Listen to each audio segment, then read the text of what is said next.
You are using your credit card wrong. And in Dubai, that mistake could be costing you hundreds, if not thousands of dirhams every single year. That's exactly why I'm making this video. Today, I'm breaking down the top 6 beginner credit card mistakes I've seen over and over again from people living in the UAE. Whether you're an expat or a local, if you're swiping plastic without knowing these pitfalls, you're probably leaving money on the table, or worse, walking straight into debt. And if this kind of UAE-based finance content helps you out, give this video a like and make sure to subscribe. I put out detailed videos every week on banking, credit, and money management here in Dubai, and you don't want to miss what's coming next. Without further ado, let's get right into it. Let's start with the biggest, most common mistake of all: carrying a credit card balance. I get it. You get approved for a new card, they give you a shiny limit of 10,000 dirhams, and you suddenly feel like you've got all this money to play with. But here's what most people don't realize. Credit cards aren't free money. They are short-term loans given to you from the bank. And when you don't pay off your balance in full, interest charges start stacking up real fast, often as high as 36% APR here in the UAE. That's one of the highest interest rates you'll ever pay in your life. So what you should be doing instead is using your credit card only for expenses you already have the cash for. Think groceries, fuel, your etisalat bill. Then when the statement comes, pay it off in full before the due date. I've got all my cards set on automatic full payment. No excuses, no forgotten due dates. Mistake number 2 is making the minimum payment. This one is a sneaky one because banks make it sound like a helpful option. Don't want to pay the full 3,000 dirhams? Just pay 150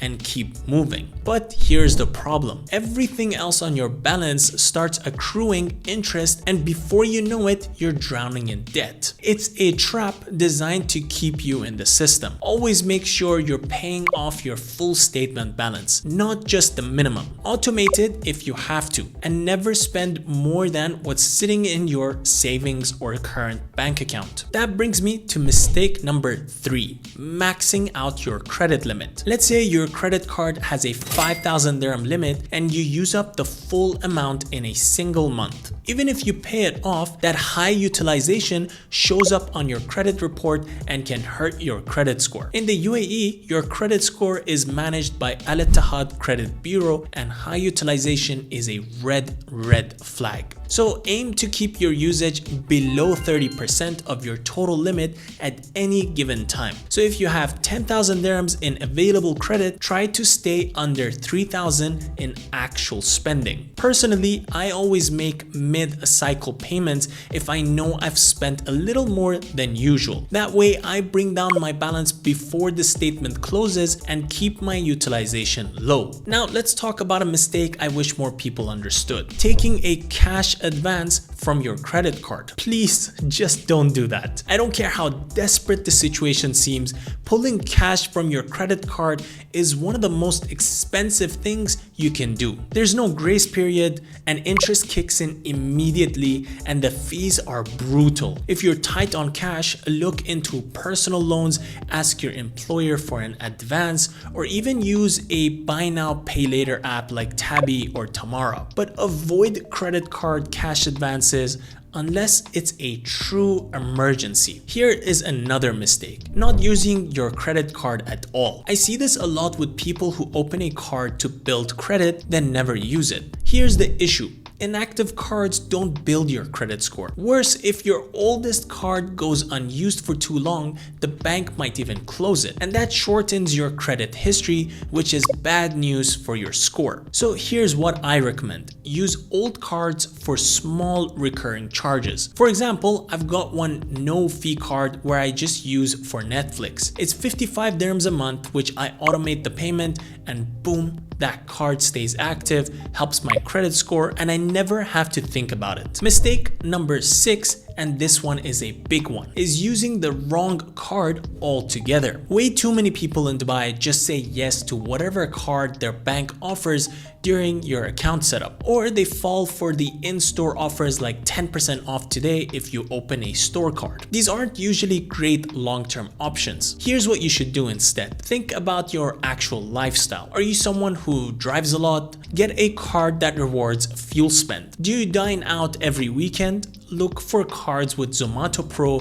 or entertainer perks. Are you traveling often? Then lounge accesses and travel insurance should be priorities. I've personally chosen my 3 cards very intentionally. One for cashback on daily spending, one for travel perks, and one just to build my credit, which is free for life. Being intentional is how you win. Don't let the FOMO or random offers dictate your credit decisions. Also, don't get emotionally attached to a card. If a better product comes along with higher cashback or more relevant perks, make that switch. Cancel the old one or downgrade it. This isn't just about loyalty, it's about value. Now let's do a quick recap of what to absolutely avoid. 1. Never carry a balance if you can avoid it. 2. Always pay your full statement, not just the minimum. 3. Keep your utilization under 30%. 4. Never take cash out of a credit card unless it's a last resort. 5. Don't let cards sit unused. And 6.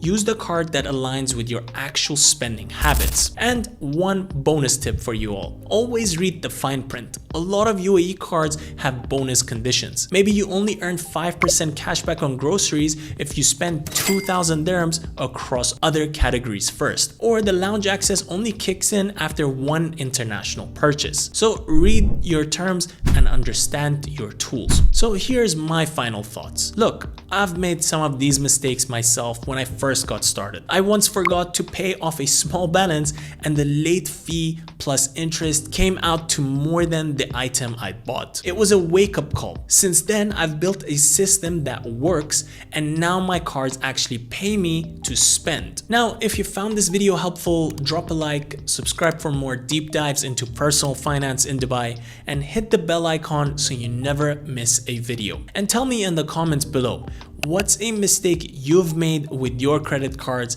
that taught you a lesson? I'd love to hear it. With that being said, thank you guys so much for watching, and I'll catch you guys in the next one.